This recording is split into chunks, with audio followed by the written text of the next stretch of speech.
Donald Trump, in a recent Truth Social post, has threatened military action against Nigeria for allegedly allowing the mass killing of Christians in the country. He stated, quote, "When Christians or any such group are slaughtered like is happening in Nigeria, 3,100 versus 4,476 worldwide, something must be done. And if the Nigerian government continues to allow the killing of Christians, the USA will immediately stop all aid and assistance to Nigeria and may very well go into that now disgraced country guns a-blazing.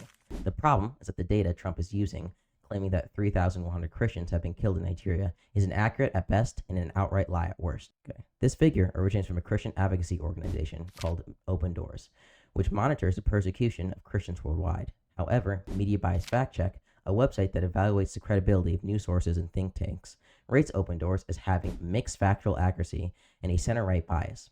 According to Media Bias Fact Check, Open Doors write a detailed and compelling account of the persecution of Christians, but they do not provide a single link or source to validate these claims. On its website, Open Doors claims that though fewer Christians were killed for their faith in Nigeria compared to last year, it remains disproportionately deadly for Christians, with 3,100 paying the ultimate price for their faith. To support this claim, Open Doors cites a summary report from the World Watch Research, Open Doors' own research department. The report, titled World Watch List 2025, Situation of Religious Freedom for Christians in Nigeria, asserts that 3,100 Christians were killed due to their religious beliefs.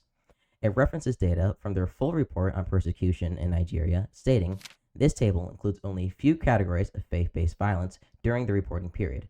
For full results, see the violence section of the country's corresponding WWL Persecution Dynamics report." However, when examining the Persecution Dynamics report for Nigeria, it lists 100 asterisks Christians killed for their faith.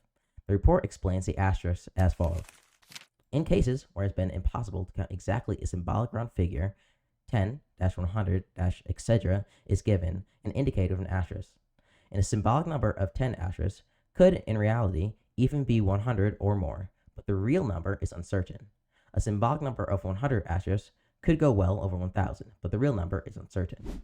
The issue here is that Open Doors constantly reports that 3,100 Christians were killed, despite its own source indicating a highly uncertain range between 100 and 1,000 deaths.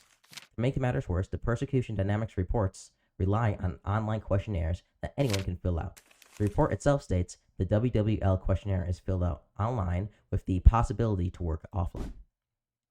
It is insane that we live in a world where the President of the United States cites biased think tanks with questionable factual accuracy, unverified data, and flawed methodology to justify military action and threats.